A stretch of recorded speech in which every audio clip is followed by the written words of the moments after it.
This video is brought to you with censorship because YouTube.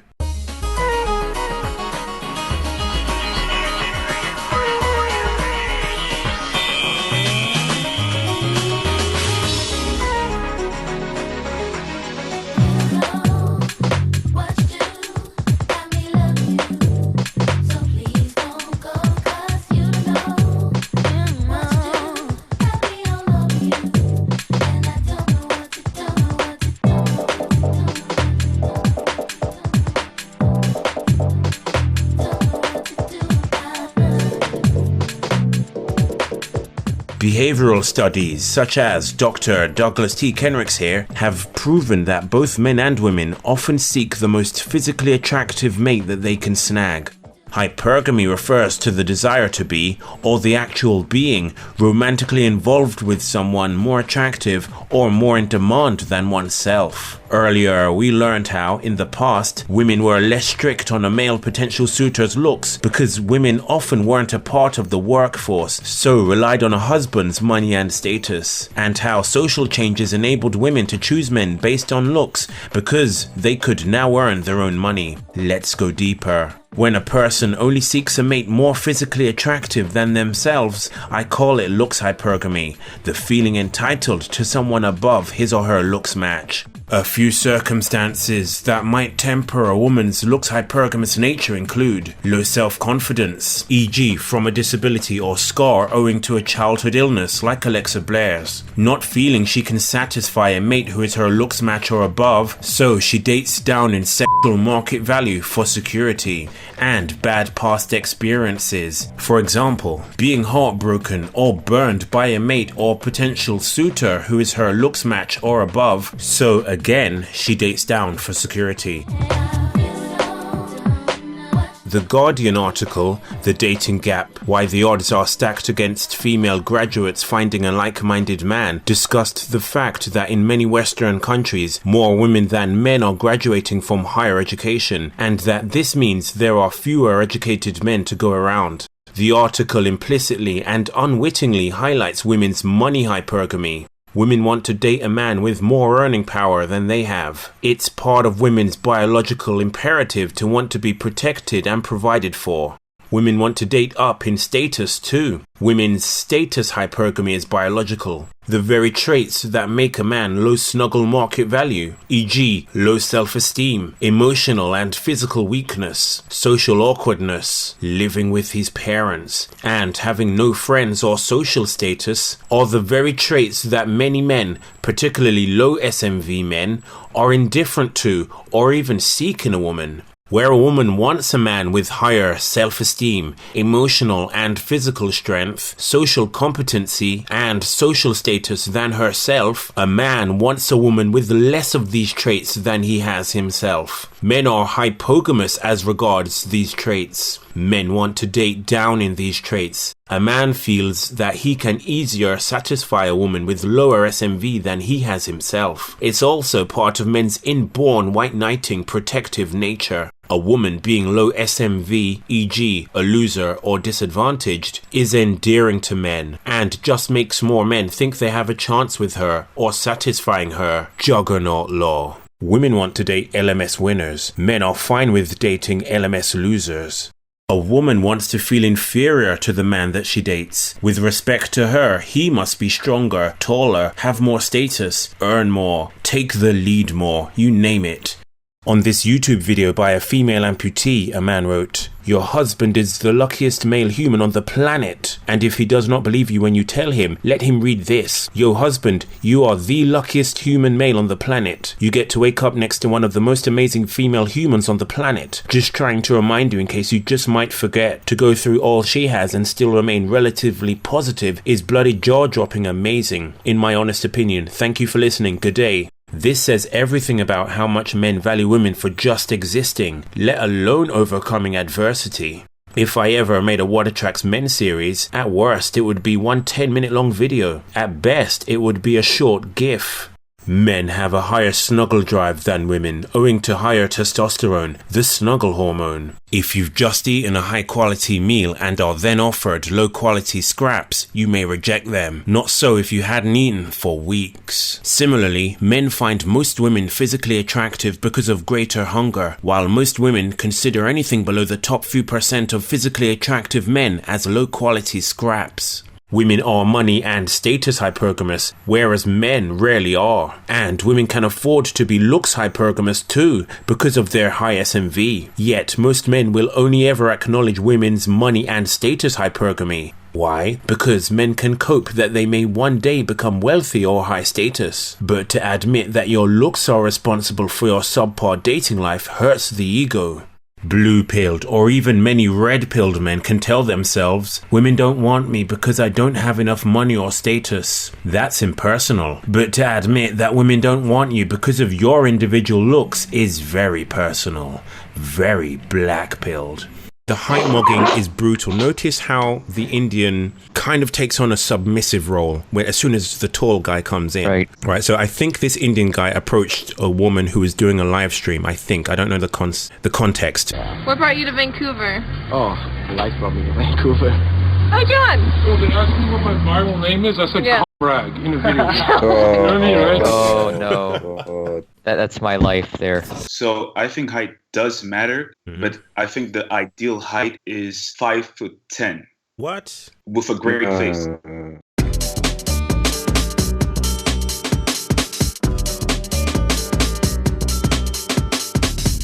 For this dance routine, this girl has to kiss this boy, Gino, that she doesn't find attractive. Her finding his looks unpalatable results in her acting awkward, tense, and closed. I did not sign up to kiss Gino, and it's a little awkward for me because he likes me. Which in turn makes Gino feel awkward and lacking in confidence. It's a vicious circle. Females may not appreciate just how devastating and real the black pill truth about looks is.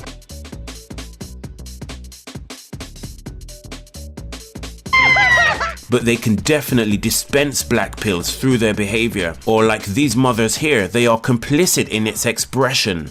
You kissed him on the lips? I had to, it was in the dance. Kissing Gino in the studio is not what I envisioned for my first kiss. If it was Zac Efron, I would kiss him, but not Gino. The same mothers on a different day will tell Gino to work on his confidence, or that he's not trying hard enough. Back together again, we got the world.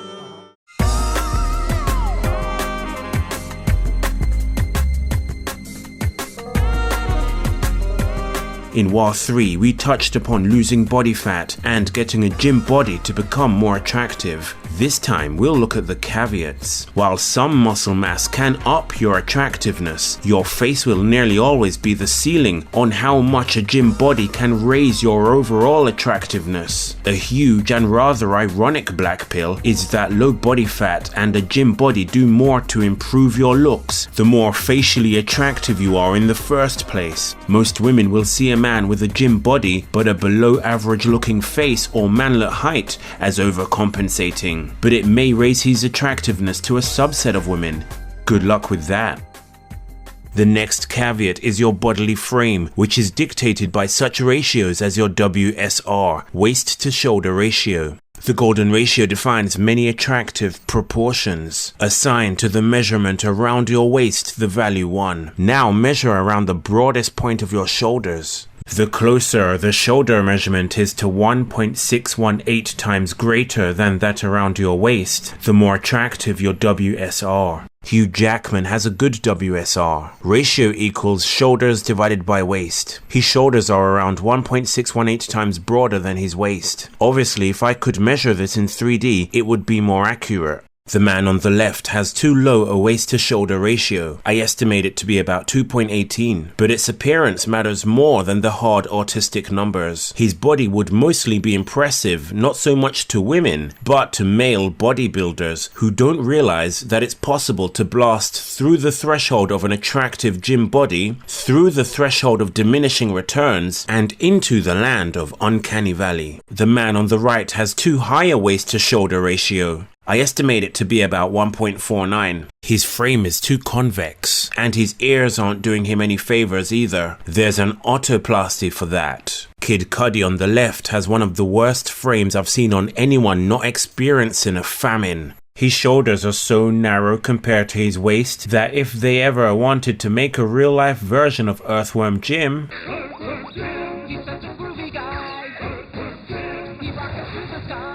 just saying. Also, his ribs look asymmetric and twisted, probably from borrowing. Notice the man on the right's try-hard poses to try to make his terrible frame look impressive. His gym body is limited by his frame. Notice the effortlessness with which the man in the middle poses and looks better than both. A man's WHR, or waist to hip ratio, matters as well. The nearer a man's WHR to 0.9, the more attractive. If your WHR is too low, you look feminine. See the leftmost guy, who also has a bad WSR. If your WHR is too high, you look like a barrel or fridge. In addition to Kid Cudi's bad WSR, he also has a bad WHR, compounding his poor frame. In this quick and dirty morph, I made the widest part of this man's waist smaller.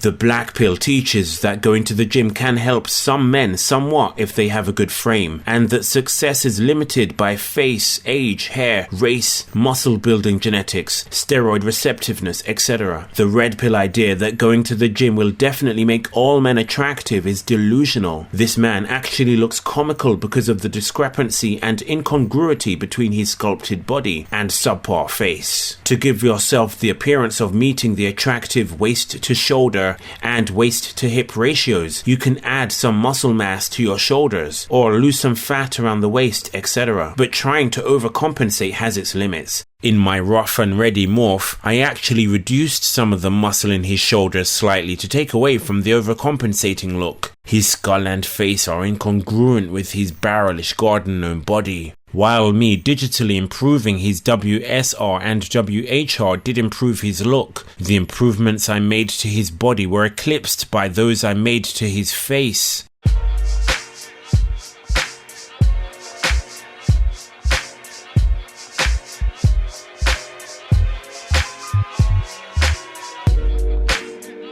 Luckily, the shoulders and traps have a very high concentration of androgen receptors. Androgen receptors play a part in muscle growth. The androgen receptors mostly can't differentiate between natural testosterone and exogenous testosterone, i.e. anabolic steroids. The steroids bind to the androgen receptors, which stimulates muscle growth. This is not an endorsement, rather information. But if your frame isn't even close to meeting the aforementioned ratios of WSR and WHR, adding muscle won't help.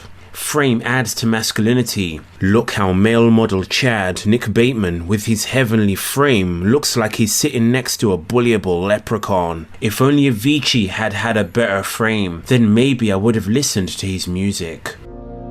The Chad on the left with his huge frame and height looks alpha and dominant. Look who the girl is standing nearer to and is more facing. The guy with the poor frame, height and looks on the right is so out of place in the presence of such genetic superiority from the Chad and his Stacy that rigor mortis has set in. Understand me clearly, a gym body can't override an unattractive face consistently and efficiently. Eventually returns will start to diminish. But any looks maxing might improve your chance of scoring romantic interest from women. Part of that looks maxing is definitely being low body fat, having a gym body, and improving your frame as best you can, even if you need to cheat as we've discussed.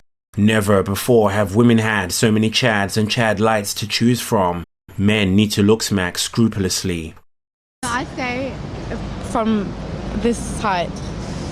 From here? Lie, yeah. Lie, complete lie, no. She wants super tall. Even if she didn't mind a guy being maybe 1 or 2 inches shorter than her, she's getting hit on by guys who are like a foot taller than her. So why not pick She has better options. Why not pick the best option? 4'10", dude. Who's 4'10"? I am. Later, she complained about me Snuggle. raping her. Like, she claimed that I Snuggle. raped her. Uh-oh. Yeah. Uh-oh.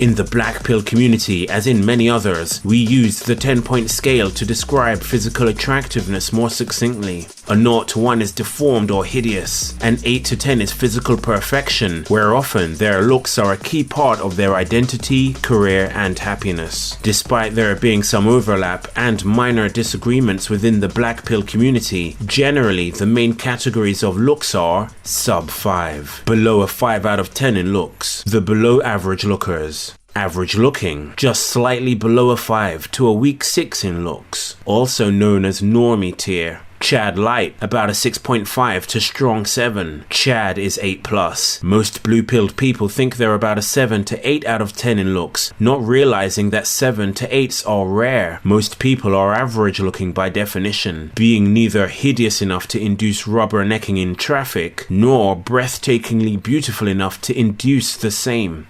A key component of physical attractiveness is youth. Youth is especially important for female attractiveness because it's more intertwined with fertility in women than it is in men, because of women's narrower fertility window. Indeed, some sub-5 women's only appeal is their youth, but youthfulness is still important for men.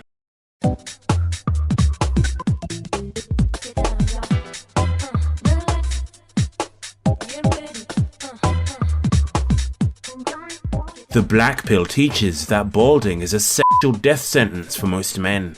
Balding makes almost all men look older and less attractive, but the extent to which it does this depends on several traits that I'll list shortly. Blue pillers think that baldness doesn't detract that much from one's attractiveness. Many red pillars' view is that balding can be mitigated easily by shaving your hair and gym maximizing your looks by working out. Black pill, you need to have the right complexion, facial features, skull size and shape, height, body fat, frame, and overall masculinity to pull off the bald look. It's called the Beckford bar. The Beckford bar? Yeah.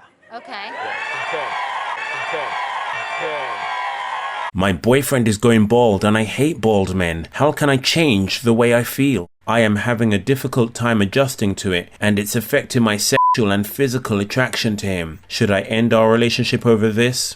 Balding is noticeable despite combing your hair over your hairline or trying to fashion a new one further back.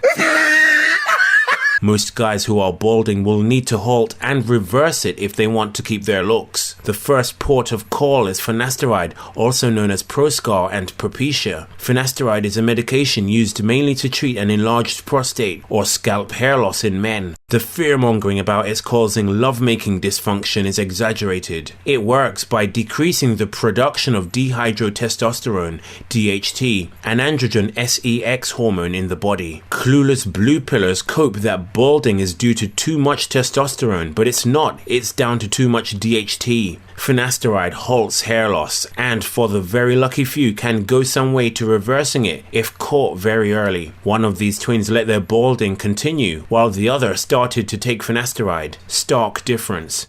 Note, don't use finasteride before you start to bald. If your hair loss is more aggressive, dutasteride is a more effective but slightly riskier version of finasteride. If you are near to or beyond a Norwood 2 on the balding scale, you will still need a hair transplant to recover the lost hair. Note, a hair transplant without taking finasteride won't halt the hair loss, just like painting over rust won't stop the rusting process. The two main methods of hair transplantation are follicular unit transplantation, or FUT, and follicular unit extraction, or FUE. The FUT process involves removing a small strip of tissue from the back of the head from which the donor hair follicles will be extracted. The FUT strip extraction method typically results in a very narrow linear scar in the back of the head. FUT is cheaper than FUE. In FUE hair transplantation, each follicular unit is individually taken directly from the scalp, with no strip of tissue being removed. Since FUE procedures involve removing hairs individually from the scalp, there is no linear scar left behind, so FUE is often preferred. There are other considerations, such as minoxidil, which reinvigorates shrunken hair follicles. They increase in size and regrow thicker hair over time. Minoxidil promotes hair regrowth in 4 ways, including reversing miniaturization of follicles and increasing blood flow around follicles. However, it's reported that it works best on the crown of the head, and that as soon as you stop using it, the regrown hair falls out. Some hair shedding may occur initially. These are supposedly what good responders can expect while they keep using minoxidil. Your hair follicles may become immune to minoxidil without Propecia backing the process up. Minoxidil has been reported to stimulate beard growth also. Minoxidil may speed up skin aging.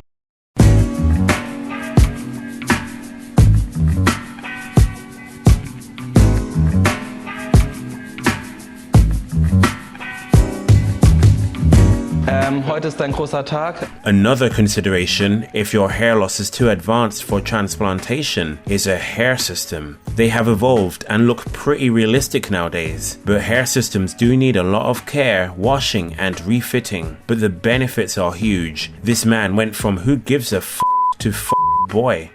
Scalp micropigmentation, or SMP, is essentially a hair tattoo that gives the illusion of a shaven head of hair. You won't get the volume that hair gives, but it will frame your face, give you a hairline, and you won't immediately stand out as a bald subhuman. It doesn't fade in color or strength. It works particularly well on tanned white and non-white skin. But if you're very bald, your scalp might shine, ruining the illusion of it being hair. If you're pale-skinned or old, it looks suspiciously bad. A short-term solution is hair building fibers. You apply these fibers to your hair when needed to thicken up diffuse thinning or balding patches. Then you comb the fibers in. Be sure to buy the additional holding spray. These solutions aren't all perfect and come with risks and downsides. If balding affected women as much, science would have endeavored to find a real solution for it by now.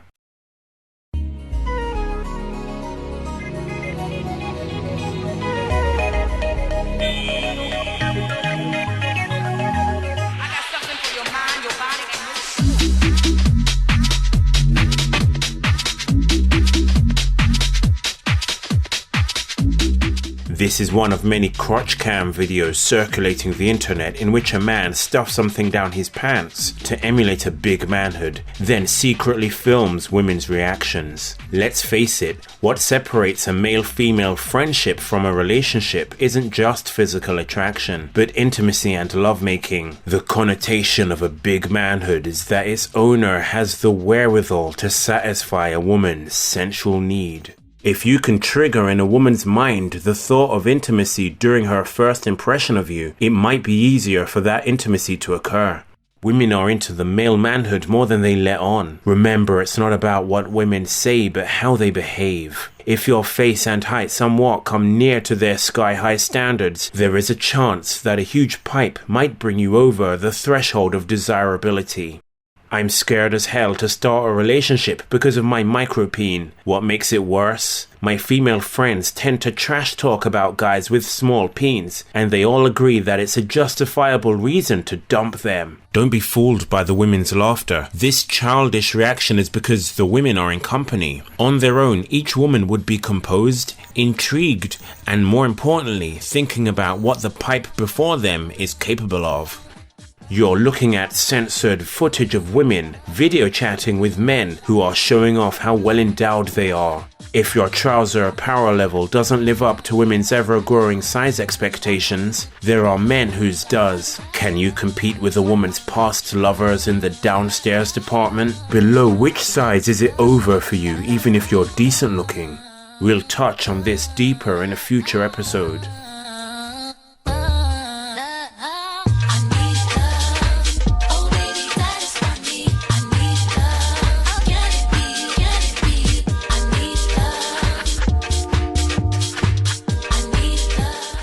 Coming up. Tall height adds to a man's attractiveness. It isn't attractive in and of itself. But below which height are you simply unacceptable to women even if you have a good face? And the importance of a good lower jaw.